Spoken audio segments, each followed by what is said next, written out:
কোচবিহার দক্ষিণ বিধানসভা কেন্দ্রের সুংসঙ্গী বাজারে নির্বাচনী প্রচার সারলেন লোকসভার বিজেপি প্রার্থী নিশীথ প্রামাণিক।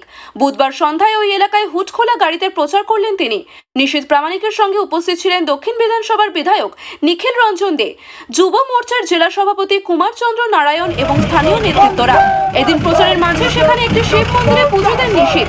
নির্বাচনের পরে আপনারা বহু কর্মী রয়েছে, এই শিবুর মতন লোকেরা এরা আপনাদের দরজার সামনে এসে ধর্ণা দেবে যে দাদা বিজেপিতে যোগদান করার।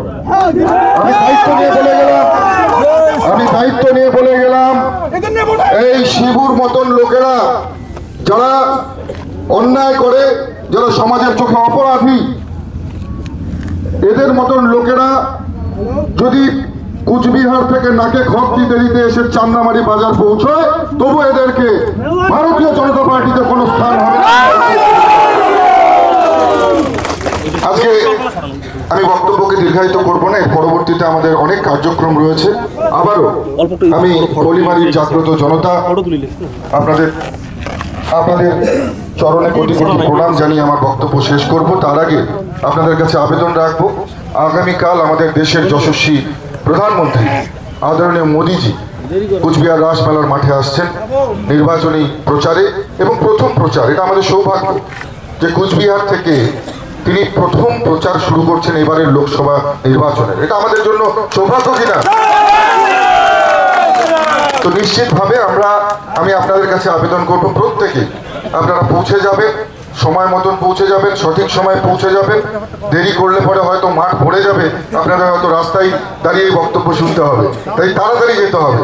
কি সকাল সকাল তো? কালকে আমরা আসবো, এবং কালকে আমরা কোনো অসুবিধা হবে না, সেন্ট্রাল ফোর্স ডিপ্লয়মেন্ট থাকবে, কোনো গাড়ি যাবে, কিচ্ছু হবে না, কোনো অসুবিধা থাকবে না, ঠিক আছে? লোকসভা নির্বাচনে আপনার এই বিধানসভা থেকে কিরকম কি টার্গেট রয়েছে, কিরকম প্রচারে যাবে? দেখুন, গত লোকসভা নির্বাচনে যে আমরা যে মার্জিনে ভোটে এখান থেকে লিড দিয়েছিলাম, এবারে তার চেয়ে অনেক বেশি মার্জিনে লিড হবে।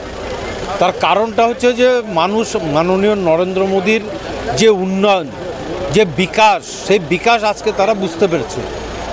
আবার আরেক দিকে যদি বলেন তৃণমূল কংগ্রেসের একের পর এক দুর্নীতি, তাদের নেতারা ভ্রষ্টাচারে নিমগ্ন, তাদের নেতারা চুরির দায়ে জেলে ভর্তি সমস্ত। তো সেই জায়গায় দাঁড়িয়ে একদিকে মানুষ মাননীয় নরেন্দ্র মোদীর উন্নয়ন, আরেক দিকে হচ্ছে চোর চোট্টা গুন্ডা ডাকাত বদমাশ ধর্ষণকারী এদের। তো মানুষ স্বাভাবিকভাবেই আজকে বুঝতে পারছে যে কারা ভারতবর্ষের প্রকৃত উন্নয়ন চায়, কারা পশ্চিমবঙ্গের উন্নয়ন চায়, আর সেই নিরিখে এবারের ভোট হবে।